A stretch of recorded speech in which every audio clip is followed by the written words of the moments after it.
श्रीनाथ जी गुरु गोरखनाथ जी के चरणों में आदेश आदेश आदेश। महामाई महाकाली भैरव बाबा भगवान दत्तात्रेय जी नवनाथ 84 सिद्धों के चरणों में आदेश आदेश आदेश। अलख निरंजन हर हर महादेव। कर्क राशि की भैया लॉटरी लगेगी। कर्क राशि का स्वास्थ्य बड़ा अच्छा होने वाला है। कुछ चीजों में कर्क राशि की दिक्कत रहेगी, लेकिन जॉब की दिक्कत भी समाप्त हो जाएगी। ढैया आपको लगी हुई है, ढैया के बावजूद आपको कुछ सकारात्मक परिणाम मिलेंगे। कई चीजों में आपकी दिलचस्पी बढ़ेगी। यह मंगल का जो परिवर्तन होगा ना, ये आपके लिए बहुत अच्छा रहने वाला है। मंगल देव आप पर एक तरीके से कहें तो सुखों की वर्षा करेंगे। कुछ चीजों का आपको ख्याल रखना होगा और कुछ चीजें आपके शुभता में वृद्धि करने वाली है। आपको यदि यह कहें कि यह जो मंगल का राशि परिवर्तन हुआ है, यह आपके लिए बड़ा ही कल्याणकारी सिद्ध होगा। और शनिदेव भी वक्री होकर के आपको काफी फायदा देने वाले हैं। अब विस्तार से चर्चा करते हैं कि कर्क राशि वालों के लिए मंगल राशि का परिवर्तन किस प्रकार से शुभता को लेकर आ रहा है। देखिए, अब तक आपके लगन में मंगल देव थे, तो आपकी कुंडली में जो मंगल देव हैं वो बड़े कारक होते हैं, क्योंकि पंचमेश हैं और आपके कर्मेश हैं। पंचमेश और कर्मेश का लगन में बैठना बहुत अच्छा होता है। ज्ञान की वृद्धि होती है, व्यवसाय बढ़ता है, आपका पराक्रम बढ़ता है। और मंगल देव तो कर्म के ही अर्थात पराक्रम के ही कारक हैं।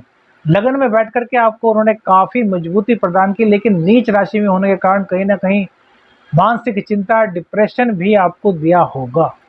अब यह द्वितीय स्थान में आ रहे हैं, आपके धन स्थान में आ रहे हैं। और भैया पंचमेश का और कर्मेश का धन स्थान से संबंध बनाना भैया गजब का होता है। गजब काहे में? ज्ञान के मामले में गजब, बिजनेस के मामले में गजब, धन के मामले में गजब। अर्थात चारों ओर से आपको धन की प्राप्ति होने वाली है। धन की किसी भी प्रकार की आपकी दिक्कत थी तो वह समाप्त होने वाली है। अब चूंकि शनिदेव की ढैया है तो संघर्ष तो आपका बढ़ ही रहा होगा। और जैसे जैसे शनि के सामने चंद्र देव आते होंगे या शनिदेव चंद्र के संपर्क में आते होंगे, तो भैया ये दिक्कतें और बढ़ जाती होंगी।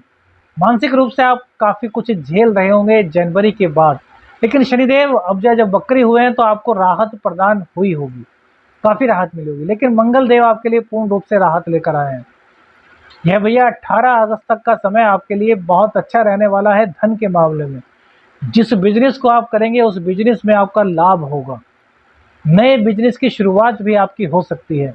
रोजगार आपके पास नहीं था, रोजगार देने के लिए तत्पर रहेंगे। अब देखिए, द्वितीय भाव में बैठे हैं तो धन संबंधी आपकी सभी दिक्कतों को दूर करेंगे। धन संचय दिलाएं, धन संचय कराएंगे। कहीं से गुप्त धन भी आपको मिल सकता है, अचानक धन की प्राप्ति हो सकती है। जो लॉटरी वगैरह होती है, कुछ नंबर्स वगैरह का हिसाब किताब होता है, उसमें भी आपको काफी धन अर्जित यह कराएंगे। लेकिन यह काम करने की हम सलाह नहीं देते, क्योंकि भैया हमने बहुत से लोगों को देखा है जो इस काम से धन कमाते हैं, उनका धन बीमारियों में खर्च हो जाता है, अचानक से ऐसे कार्यों में खर्च हो जाता है कि उनको लगता है कि यार क्या हो गया। तो भैया बेवजह का खर्च करने से बढ़िया है कि बेवजह की कमाई ना की जाए। अच्छे कार्यों से कमाइए। जब मंगल देव देने के लिए तत्पर हैं तो फिर आपको दिक्कत किस चीज की है? पुरुषार्थ को बढ़ाइए। द्वितीय स्थान में मंगल आएंगे तो आपका पुरुषार्थ बढ़ेगा। धन को लेकर के आपकी लालसा बढ़ेगी, धन के लिए आपका परिश्रम बढ़ेगा, धन के लिए आपके मन में नए नए आइडिया आएंगे जो कि आपके लिए फायदेमंद होंगे। मंगल देव पराक्रम है, मंगल देव अभिमान है, मंगल देव क्रोध है, तो मंगल देव स्वाभिमान भी है। तो द्वितीय भाव आएंगे। द्वितीय भाव धन के साथ साथ वाणी का भी होता है, तो भैया वाणी पर आपको नियंत्रण रखना होगा। वाणी को आपको कठोर नहीं होने देना, जबकि आपकी वाणी में भैया कहीं ना कहीं घमंड झलकेगा। आपकी वाणी में कुछ ऐसा झलकेगा कि आप ऐसा लगेगा कि आप रोब झाड़ रहे हैं दूसरों पर। तो आपको इस चीज को समाप्त करना है, क्योंकि अष्टम को भी देख रहे हैं। अब अष्टम को जब मंगल देव देखेंगे तो भैया गुप्त चीजें तो तभी आएंगी ना जब आपके अंदर का अभिमान समाप्त हो चुका होगा। तो अभिमान को अपने अंदर उत्पन्न ही मत होने दीजिए। अभिमान उत्पन्न होगा तो भैया कई तरह की दिक्कतें आपके पास आएंगी। तो धन को प्राप्त करना है तो अभिमान को समाप्त करना होगा। धन को प्राप्त करना है तो वाणी को मीठी बनाना होगा। धन को प्राप्त करना है तो संतुलित रहना होगा। धन को प्राप्त करना है तो पराक्रम को बढ़ाना होगा। पराक्रम बढ़ाने के लिए तो मंगल देव आए हैं।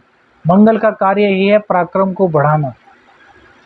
आपकी वाणी में ओज आए, बहुत अच्छी बात है। आपकी वाणी में काम लेने की क्षमता है, बहुत अच्छी बात है। लेकिन आपकी वाणी में यह ना जमके, ये झलकना नहीं चाहिए कि यार जो कुछ हूँ मैं ही हूँ। क्योंकि भैया ढैया भी चल रही है, तो ढैया के कारण आप परेशान हैं। और परेशानी में व्यक्ति की जुबान जो है ना वो थोड़ी अस्थिर सी हो जाती है और कुछ भी मुंह से निकल जाता है, बाद में लगता है कि यार नहीं बोलना चाहिए था। तो बस जब भी बोलें उससे पहले कुछ पल सोच लें कि क्या इसका परिणाम हो सकता है, क्या इसका आपको नुकसान हो सकता है। कि क्रोध में जो भी चीज़ मन से निकलती है, वाणी से निकलती है, वो भैया सबसे पहला नुकसान आपको ही पहुंचाती है। अब देखिए, आपके ज्ञान को बढ़ाएंगे, आपकी शिक्षा को बढ़ाएंगे कि इनकी दृष्टि जो है वो अपने ही घर पर पंचम भाव पर होगी।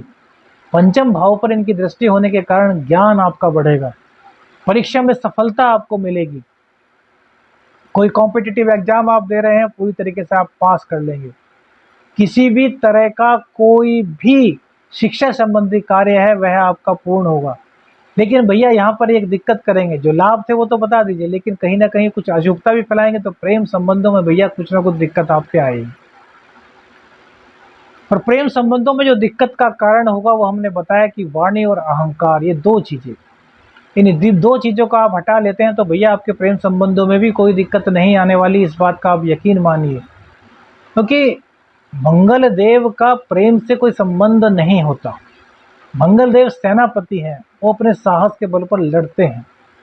और यहाँ पर चूंकि प्रेम भाव पर उनकी दृष्टि पड़ रही है, इसलिए वो वाणी से वहाँ कुछ ना कुछ ऐसा मनमुटाव पैदा करने की कोशिश करेंगे जो आपके प्रेम संबंधों को खराब कर सके। तो आपको प्रेम संबंधों को खराब नहीं होने देना, बस वाणी पर नियंत्रण रखना है। तो यह है आपके लिए बहुत ही गजब की स्थिति रहने वाली है। अब मंगल देव की दृष्टि अष्टम भाव पर पड़ेगी तो यहाँ से आपको गुप्त धन, गुप्त ज्ञान दिलाएंगे, गुप्त शारीरिक सुकून दिलाएंगे, गुप्त मानसिक सुकून दिलाएंगे, गुप्त रूप से आपकी आर्थिक स्थिति को मजबूत करने का कार्य करेंगे। लेकिन मंगल देव की दृष्टि जब अष्टम पर पड़ती है तो कहीं ना कहीं चोट चपेट दुर्घटना का भय भी लगा रहता है। तो आपको इसी चीज़ से बाहर निकलना है, वाहन सावधानी से चलाना है।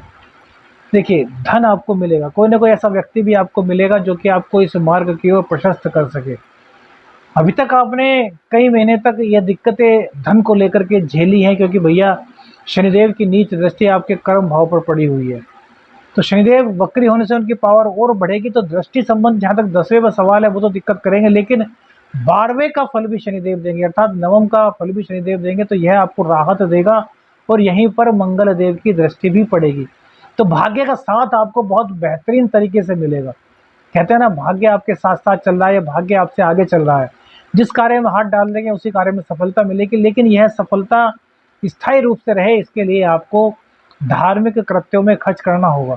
क्योंकि देखिए, जो 12वें 9वें भाव पर जहाँ पर कि गुरुदेव की राशि बनी हुई है, वहाँ पर मंगल देव की दृष्टि पड़ेगी। तो गुरुदेव क्या है, गुरुदेव को आपको मजबूत करना है। गुरुदेव किस चीज़ से मजबूत होते हैं? धार्मिक कार्य करने से, धार्मिक गतिविधियों में संलिप्त होने से, धार्मिक गतिविधियों में प्रतिभागिता करने से, धार्मिक कार्यों में खर्च करने से, भंडारा करने से, जरूरतमंदों की सहायता करने से, इन सब चीज़ों से गुरुदेव आपके पक्ष में होंगे। गुरुदेव का आशीर्वाद आपको मिलेगा और इससे आपका भाग्य में 4 चांद लग जाएंगे। और जो वाणी की दिक्कत थी ना, वो भी गुरुदेव की कृपा से दूर हो जाएगी, क्योंकि गुरुदेव